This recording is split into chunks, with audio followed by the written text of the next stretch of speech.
கருப்பா, கோவில்ல துர்கை அம்மனை வேண்டிக்கிட்டு தான் முட்டி பிரதட்சணம் பண்ணேன். ஆனா மனசு பூரா உன்னதான் நினைச்சிட்டு இருந்தேன். அங்க சுத்தின அத்தனை சொத்தும் உனக்குதான்.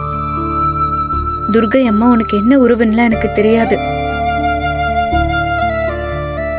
ஆனா சாமிக்கு சாமி தெரிஞ்சிருக்கும்ல. நீதான் அம்மா கிட்ட சொல்லி ஐயாவை சீக்கிரமா ஜாமீன்ல வெளியே வர வைக்கணும். இனிமேலாவது இந்த குடும்பம் நிம்மதியா இருக்கணும்.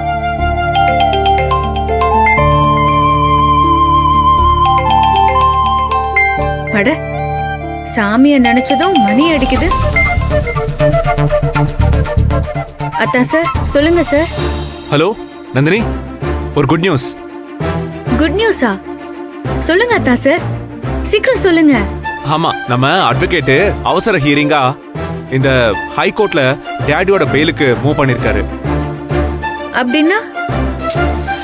இதெல்லாம் புரியணும்னு தான் உன்னை முதல்ல இங்கிலீஷை கத்துக்க சொல்றேன். புரியுதா உனக்கு? இத பாரு, நம்ம டேடியோட பெயில் கேஸ அவசரமா விசாரிக்கணும்னு ஹை கோர்ட்ல நம்ம அட்வொகேட் மூவ் பண்ணிருக்காரு. சோ ஜட்ஜும் அந்த வழக்கை அவசரமா எடுத்துக்கிட்டாங்க. நந்தினி, ஜாமீன் கிடைச்சிருச்சா சார்? அதான் சொல்றேன், ஜாமீன் கிடைச்சிருச்சு. இத பாரு, ஹாஸ்பிட்டல்ல இருந்து டிஸ்சார்ஜும் கொடுத்துட்டாங்க. இப்போ நான் நேரா டேடியை கூட்டிக்கிட்டு வீட்டுக்கு தான் வர போறேன். ஓகேவா? ஐயோ, நிஜமா வாத்தா சார்? ஐயா வீட்டுக்கு வராரா? ஆமா நந்தினி, இத பாரு, இன்னும் கொஞ்ச நேரத்துல நாங்க அங்க வந்து இறங்கிடுவோம். நீ உடனே ரெடி ஆயிடு. என்ன, வச்சிரட்டுமா? சரி அத்தா சார். ஓகே.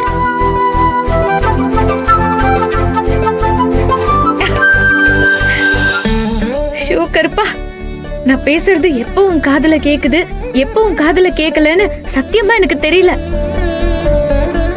எப்ப பார்த்தாலும் என்ன கஷ்டப்படுத்தி அழ வச்சு அதுக்கப்புறம் தான் வேண்டுதெல்லாம் நிறைவேற்றுவேன். ஆனா இன்னைக்கு ஐயா வீட்டுக்கு வரணும்னு நான் வேண்டினதும் வரத்தை கொடுத்துட்டியே. ரொம்ப நன்றி கருப்பா.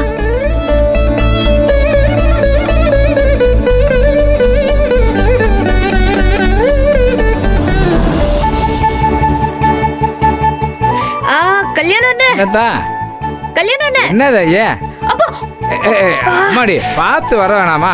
ஏற்கனவே காலில் அடிபட்டு இருக்குல்ல, இப்படி வேகமா வரவங்களுக்கு உனக்கு என்ன அவசரம்? ஐயோ அண்ணன், நடக்க போறத சொன்னா நீங்க கூத்தாட போறீங்க. கூத்தாட போறேனா? சூப்பர், நல்ல செய்தி. ஏத்தா, நல்ல செய்தியா? அது இந்த வீட்லயா? அப்படி என்ன செய்தி? ஐயாவுக்கு ஜாமீன் கிடைச்சிருச்சுன்னு. ஜாமீன் கிடைச்சிருச்சா? நிஜமாவா சொல்ற? எப்பா முருகா, சொர்ணமலை ஆண்டவா, நான் உன்னை கும்பிட்டேன், நீ என்ன கைவிடல. டண்டனக்கா டனக்கா டண்டனக்கா டனக்கா டண்டனக்கா டண்டனக்கா டண்டன. சரி தங்கச்சி, நாளைக்கு வந்துடுறாரு வீட்டுக்கு ஐயா? ஐயோ, நாளைக்கு இல்லன்னு இன்னைக்கே வராங்க. இன்னைக்கே கொஞ்ச நேரத்துல வீட்டுக்கு வர போறாங்க. ஐயோ அப்பா, ஹாஸ்பிடல்ல இருந்து கிளம்பிட்டாங்களாம். ஐயோ, எனக்கு கையும் ஒலே கால் ஒலே, நான் எங்க போய் சொல்ல? ஏத்தா, கோயிலை விட்டு போன சாமி திரும்பி வந்த மாதிரி இருக்குதா? எனக்கும் அவ்வளவு சந்தோஷமா இருக்கு. எனக்கு ஐயா வந்ததும் வீடே விளக்கு போட்ட மாதிரி வெளிச்சமா இருக்காதா என்ன பின்ன? அம்மாடி, இனிமேதான் இந்த வீடு வீடா இருக்கும்.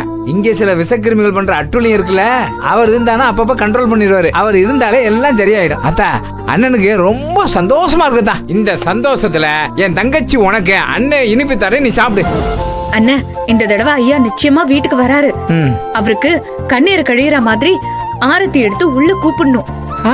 நீங்க என்ன பண்றீங்க? ஆரத்தி தட்டுல சரி, ஆரத்திய நல்லா கரைச்சு வை கல்யாணம். அதான பார்த்தேன், என்னடா லெவல்ன்ட்டு. இங்க பார், நல்லா பெரிய தட்டா பார்த்து ஆரத்தி கரைச்சு வை. அப்பா வந்து இறங்குறப்ப நாங்க ஆரத்தி எடுத்து அவரை உள்ள வரவேத்துப்போம். சரியா? அப்பா இப்ப வந்துருவாரு. பெரிய தட்டா பார்த்து எடுத்து சீக்கிரமா ஆரத்தி கரைச்சு வை. இப்ப வேலையை பார். வாடி.